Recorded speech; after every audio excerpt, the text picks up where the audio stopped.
Salut à tous, j'espère que vous allez bien. Bienvenue dans cette nouvelle vidéo. Aujourd'hui, je vais cuisiner, mais avant ça, je vais ranger mon frigo et voir aussi ce qu'il y a dedans.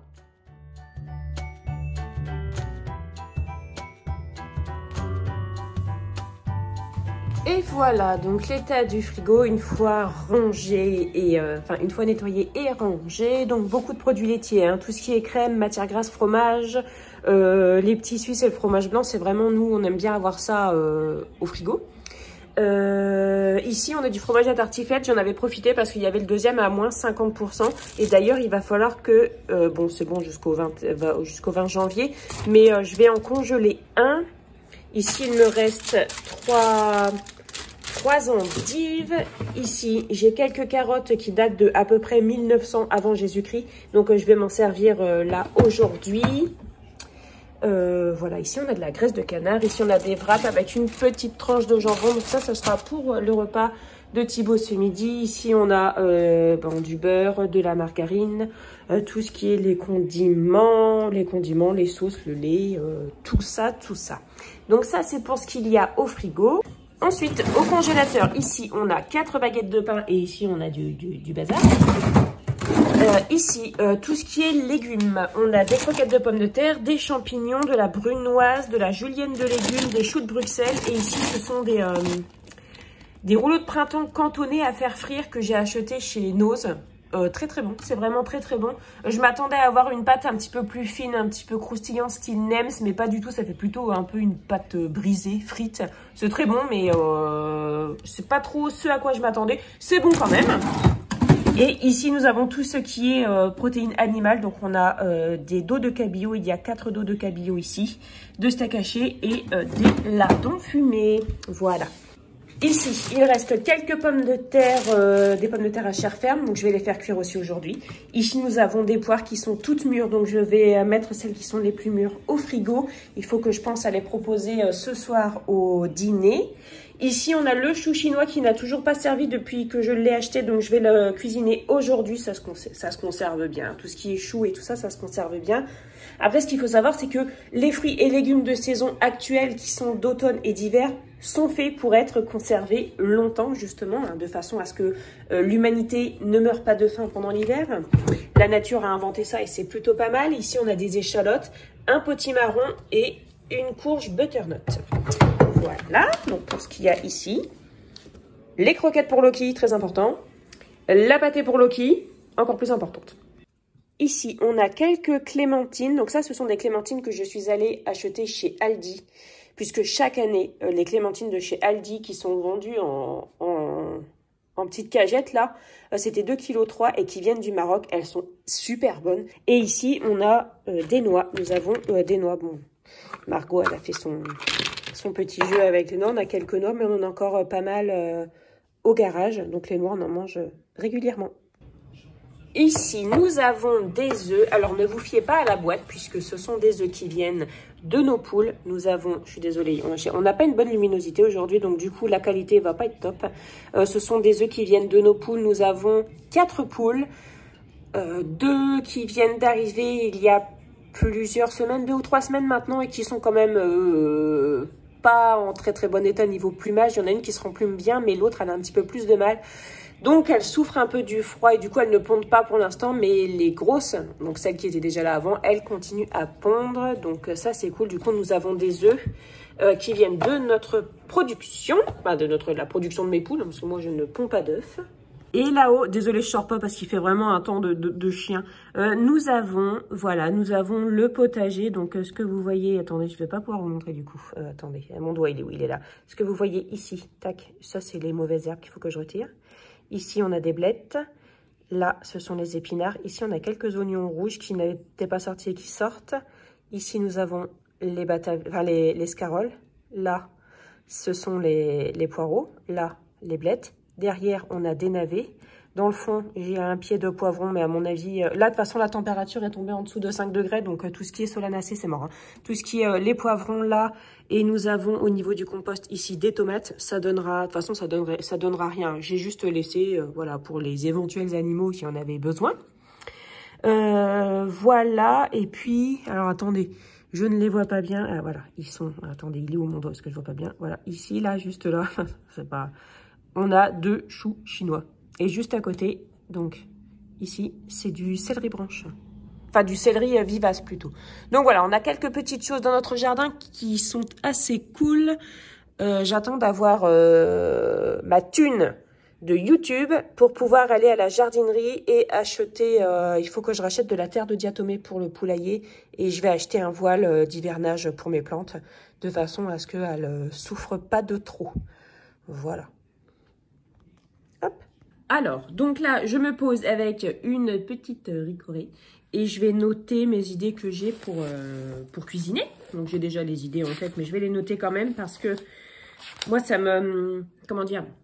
Ça m'angoisse vite si j'ai trop de choses dans la tête. J'ai toujours peur d'oublier un truc et tout. Donc, du coup, je vais noter.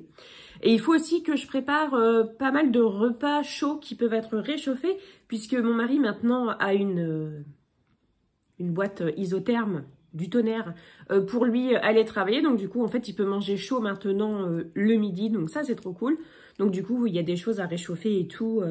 Alors, je peux pas vous montrer la boîte ici parce que mon mari est parti bosser avec. Mais je vous mets le lien dans la description de là où la boîte a été achetée. Bon, c'est pas nous qui l'avons achetée, on nous l'a offert. Mais franchement, elle est vraiment super bien. Je vous la conseille. Mon mari l'a testé, il a dit que ça gardait bien chaud. Donc, ça, c'est trop cool. Donc, voilà, si jamais vous avez besoin d'une boîte isotherme. Bon, il y en a plein d'autres, hein, mais celle-ci est très bien. Donc, du coup, je vais noter mes idées. Voilà. Non mince, j'aurais pas dû prendre un biscuit, c'est trop bon. Je vais manger toute la boîte. C'est mon problème, ça. C'est trop bon.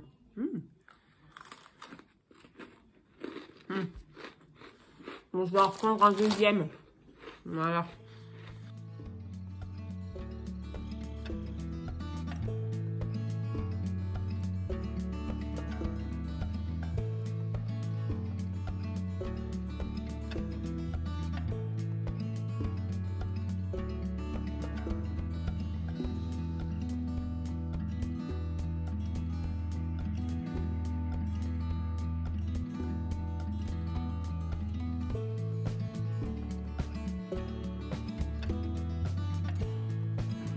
Et voilà ce que je vais préparer là. J'ai pas un temps illimité devant moi, donc j'ai essayé de faire au plus rapide possible. Et puis voilà. Donc là, ça, la salade de choux, je vous en ai déjà parlé l'année dernière. La recette de la vinaigrette est sur mon site. Donc, de toute façon, toutes les recettes que je peux vous mettre, je vous les mettrai en barre de description. Mais je vais vous montrer quand même. Ça, pareil, la recette est sur mon site, mais je vais vous montrer comment je fais. Des pommes de terre en robe des champs. Bon, ben ça, je mets des pommes de terre à cuire dans mon instant pot. Et ensuite, une fois qu'elles sont cuites, je les retire de mon instant pot. Je vais les laisser comme ça. On les fera sauter le soir. Je vais faire cuire du riz que je vais faire sauter avec les petites carottes qui sont en train de décéder dans mon frigo, avec des petits lardons. Puis vous voyez bien avec de la sauce soja, des petits oignons, des petits trucs comme ça, c'est bien sympatoche. Je vais faire cuire des choux de Bruxelles aussi. Je vais les faire cuire juste comme ça, nature. Je vais les mettre dans mon frigo et je les accommoderai selon comment j'ai envie au moment de manger, sachant qu'il n'y a que moi qui en mange. Et moi, en fait, maintenant, chez moi, j'ai un credo, c'est-à-dire que c'est pas grave si vous aimez pas. Moi, j'aime, donc je vais quand même en manger. Voilà, butternut, lard, fromage. Bon, j'ai déjà fait j'ai déjà fait des butternut farcis sur ma chaîne et dans mes vidéos. Vous en avez vu même régulièrement, enfin, il n'y a pas longtemps. Mais on aime beaucoup ça et les butternuts n'étaient pas très chers en ce moment, donc j'en ai racheté. Mais cette fois-ci, je vais faire au fromage à la tartiflette. Je vais faire un gâteau aux pois et un velouté de potimarron. Voilà, messieurs, dames. Donc, pour les pommes de terre, c'est tout simple. Mince. Je vais mettre ce petit panier là-dedans. Alors, en fait, dans l'instant pot, on peut acheter des... Pardon. Des accessoires, des ustensiles, mais pour l'instant, j'ai que ça qui a été vendu. Enfin, c'est déjà très bien, qui était vendu avec. Et du coup, je vais mettre les pommes de terre dessus. Je vais mettre un petit peu d'eau dans le fond. Et je vais mettre à cuire pendant 8 minutes. Mais alors, quand c'est marqué 8 minutes ici, c'est 8 minutes à partir de la mise sous pression, en fait. Et c'est très bien parce que ça se fait tout seul, c'est nickel. Et les pommes de terre, en 8 minutes de temps, elles sont cuites comme il faut et c'est top. Hop. Donc, je mets sur pression. Déjà 8 minutes. Et voilà. Puis là, ça va commencer à chauffer. Voilà. donc je vais couper le chou en petits morceaux. Donc, je vais déjà faire une entaille ici de façon à couper en deux. Hop. Voilà. Et maintenant, je vais faire, vous voyez, des lamelles. Et ensuite, je vais le laver, je vais laver les lanières comme pour une salade. En fait, je vais les mettre dans l'eau, je vais les rincer et je les égouttrai donc avec mon essoreuse à salade.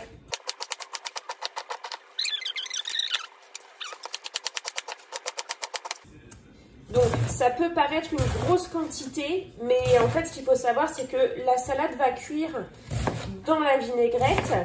Bon, c'est une expression cuire, hein, mais voilà. Et du coup, elle va fortement réduire. Et c'est une salade qui peut se garder assez longtemps. Et c'est mieux quand elle est marinée. C'est-à-dire que c'est mieux de la préparer et de la consommer le lendemain. Après, on peut la consommer tout de suite, c'est pas un souci. Mais c'est vrai qu'elle est... Moi, je la trouve meilleure quand elle a au moins 12 heures de marinade. Et ça peut se garder 3-4 jours facilement. Hein, vraiment facilement. Hein. Voilà. Je suis tellement contente de remanger du chou chinois parce que j'adore. Et ça, c'est vraiment une de mes salades préférées. Voilà, donc pour faire la sauce vinaigrette qui va avec le chou chinois, vous aurez besoin d'huile de sésame. De l'huile de sésame. Donc à mon sens, c'est super important d'avoir de l'huile de sésame. Sinon, vous faites avec l'huile que vous avez. Du vinaigre balsamique. De la sauce soja. Bon, moi, j'utilise de la sauce tamari, mais de la sauce soja basique salée, c'est très bien. Du sel, du poivre, de l'ail, donc moi j'ai de l'ail comme ça, semoule, c'est très bien.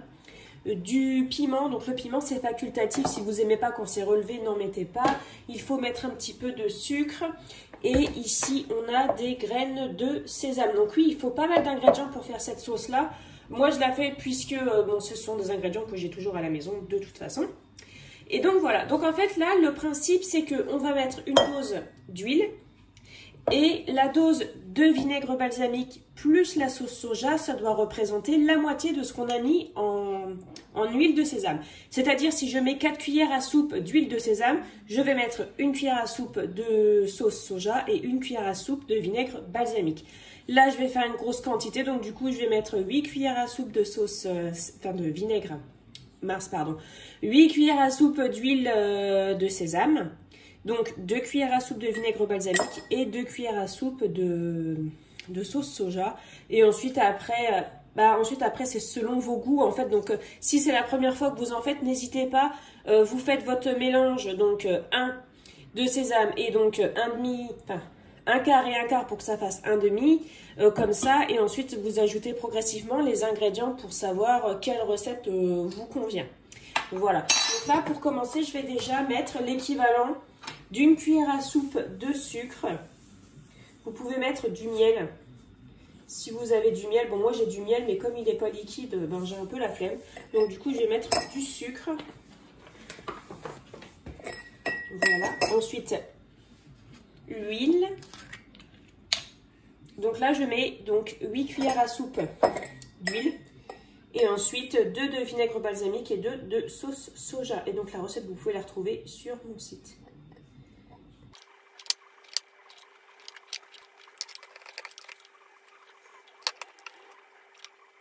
La meilleure chose, vous savez peut-être, c'est de faire en sorte de vous éloigner des puces, parce que c'est souvent elles qui transmettent la peste. Bien, donc là la salade, j'ai mélangé du mieux que je peux parce que vous voyez, c'est le plus grand contenant que j'ai. Ah, quoique j'ai gros cul de poule en inox. Bon, je vais transférer dans le cul de poule en inox comme ça, je vais bien la mélanger. Sinon, en fait, je voulais la laisser réduire un petit peu pour pouvoir la remélanger. J'ai coupé la butternut en deux. Je vais la faire cuire au four telle quelle. Je vais juste mettre un petit peu d'huile d'olive dessus et puis un petit peu de sel et poivre. Mais c'est tout. Ensuite, on va la garnir, on va la farcir en fait. En même temps, je vais faire cuire 3 grosses pommes de terre au four. Et en fait, la chair de cette pomme de terre-là, je vais en faire une purée mélangée avec la chair de la butternut. Je vais tout mélanger ensemble. Je vais ajouter des lardons frits, un petit peu d'oignon, du fromage. Et ça va être super bon. Voilà, donc ça va au four pendant au moins 45 minutes. Parce que c'est assez long quand même à cuire. Et comme après, on va la creuser, il faut qu'elle soit aux 3/4 cuite, si ce n'est totalement cuite. Donc voilà, minimum 45 minutes dans un four à 180, 200, ça dépend comment fonctionne votre four. Voilà, donc ça au four. Donc là, les pommes de terre, au fait, c'est fini. Ici, je suis en train de préparer le velouté au potimarron. Donc, j'ai coupé le potimarron, j'ai retiré les graines, j'ai ajouté l'oignon qu'il y avait, enfin, le bout d'oignon qu'il y avait dans mon frigo. Et une pomme de terre, je vais faire rissoler un petit peu rapidement. Ensuite, j'ajouterai de l'eau. Et puis, une fois que ce sera cuit, il n'y aura plus qu'à mixer. Pour assaisonner, j'ai mis du sel, du poivre, du curcuma. Voilà. Je vais peut-être mettre une branche de thym aussi. Oui, je vais faire ça. Voilà, donc le velouté au potimarron est là-dedans. Je viens de fermer le couvercle, donc ça va cuire pareil. Une fois que ça va rotationner, je mettrai une dizaine de minutes.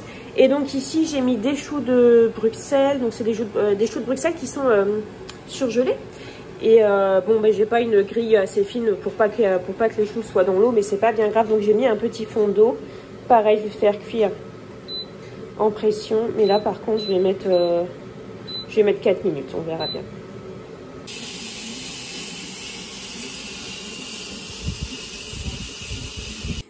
Voilà, donc les carottes sont coupées. Maintenant je vais émincer un morceau d'oignon et le restant de l'oignon, puisque c'est un très gros oignon qui vient de mon jardin, fierté.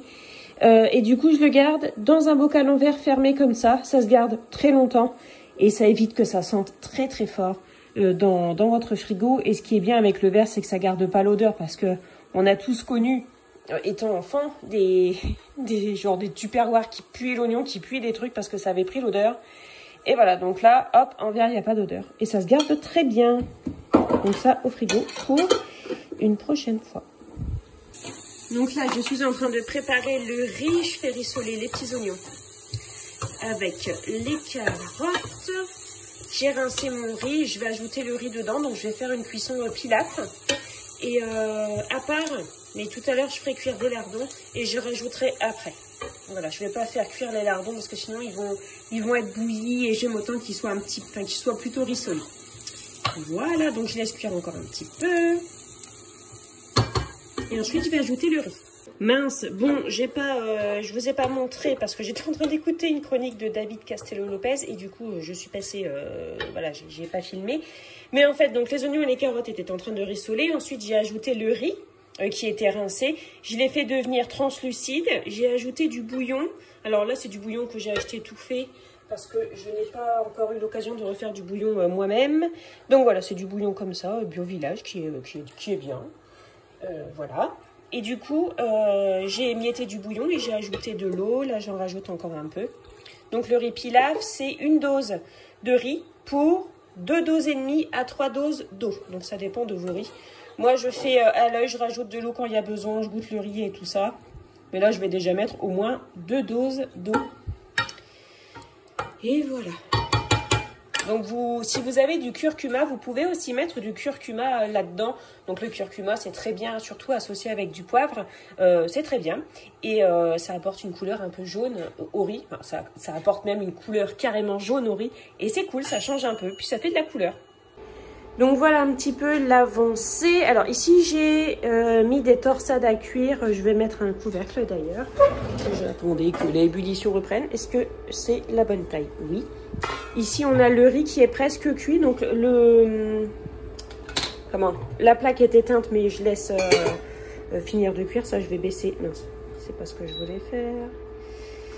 Voilà. Ici, c'est la soupe. Je vais vérifier si elle est prête. Ici, on a la salade que je vais remélanger encore une fois. Ici, on a la butternut et les pommes de terre. Ici, on a tout ce qui est les déchets. Ici, j'ai préparé les échalotes puisque je vais préparer le poisson, enfin le dos de cabillaud au citron. Et puis ce sera bien. Donc là, je suis en train de ranger parce qu'il y avait un sacré bazar, pour être poli. Donc voilà, du coup je suis contente parce que ma cuisine était encombrée de toute façon même avant de commencer. Donc voilà, du coup là je suis contente. Bon allez, je continue. Ici je mets 2 dos de cabillaud. Bon après vous utilisez le poisson que vous avez. Donc moi j'ai du dos de cabillaud, je ne mets que 2 dos. J'en ai 4, je voulais faire les 4 mais en fait je vais en faire que 2. Donc 2 dos de cabillaud. Ici on a les échalotes que j'ai émincées, que je fais revenir doucement dans du beurre. Voilà, je vais les laisser cuire un petit peu, que ça rissole un peu. Voilà, donc là, les échalotes, c'est pas trop mal. Je vais ajouter une bonne cuillère à soupe de moutarde à l'ancienne. Et j'ai ajouté l'équivalent de 2 cuillères à soupe de crème. Je mélange doucement.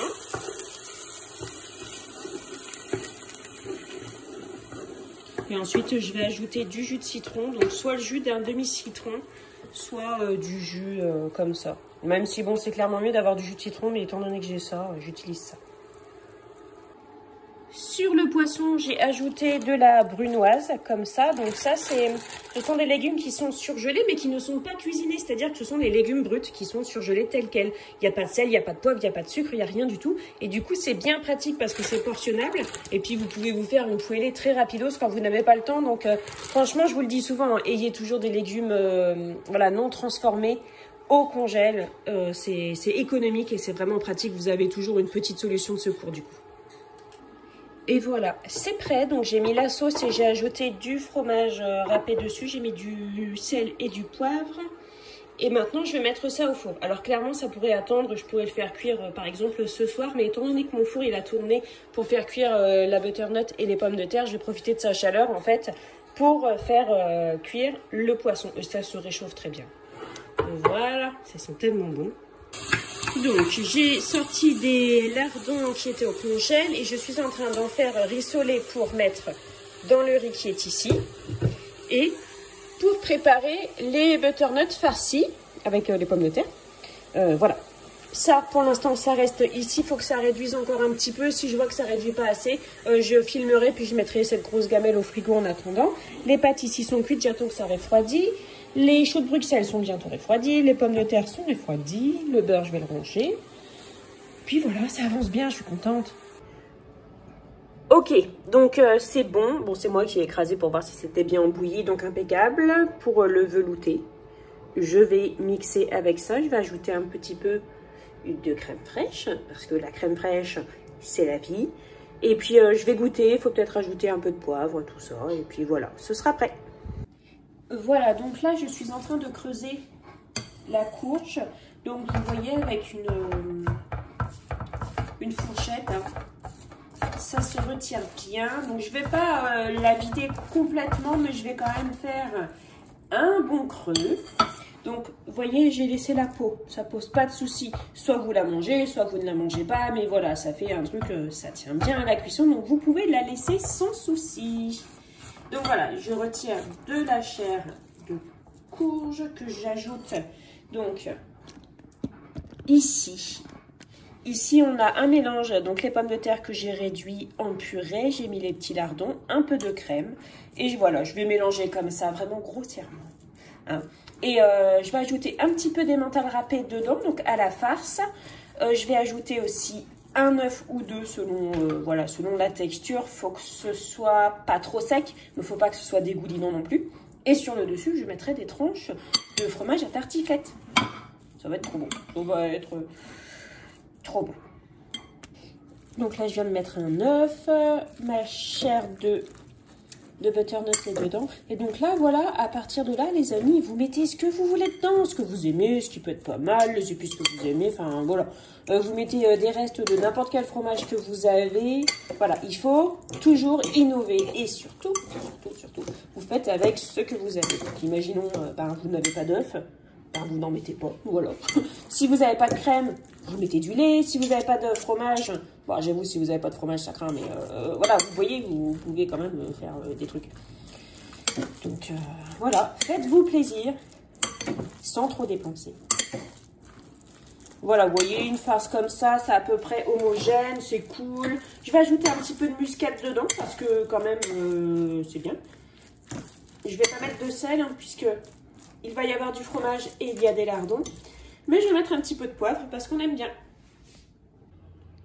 Et voilà, c'est prêt. Donc ça, ce sera juste à faire gratiner au moment de manger. Donc cependant une bonne dizaine de minutes dans un four bien chaud. Mais sinon, voilà, c'est cuit. Hein. C'est juste à faire réchauffer. Donc je vais mettre au frigo comme ça et on le fera cuire juste avant de manger. Voilà, donc maintenant je range et ensuite je vous montre donc tout ce que j'ai préparé aujourd'hui. Tout ça c'est prêt. Alors ici on a la butternut farcie. Donc ça vous pouvez retrouver la recette, sauf que dans l'autre c'était à la raclette ou aux chèvres, je ne sais plus quoi, sur mon site. Mais voilà, le principe est là. Ici j'ai fait cuire des pommes de terre en robe des champs, donc ça ce sera parfait pour manger par exemple avec le cabillaud qui est ici, ou les faire rissoler, ou voilà, ou c'est prêt quoi. Ici on a le riz cuit façon pilaf avec les oignons, les lardons, les carottes, ça sent tellement bon. J'ai cuit quelques pâtes, bien évidemment.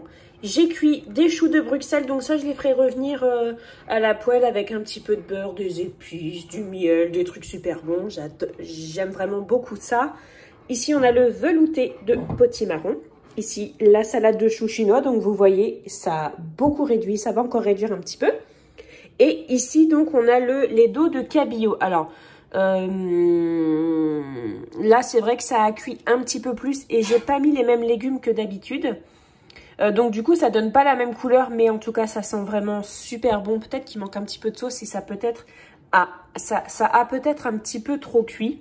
Donc c'est vrai que ça donne pas très envie comme ça, mais c'est tellement bon. C'est vraiment vraiment bon. En plus j'ai pas mangé ce midi, donc peut-être que je vais manger ça. Ça a l'air tellement bon. Mais voilà, ça c'est terminé. Je suis super contente. Comme ça je vais être tranquille. Enfin je vais être tranquille, nous allons être tranquilles. Non pas plusieurs jours hein, parce que ça part quand même assez vite, mais au moins pour ce soir, pour demain midi et pour demain soir, voilà, on est peinard.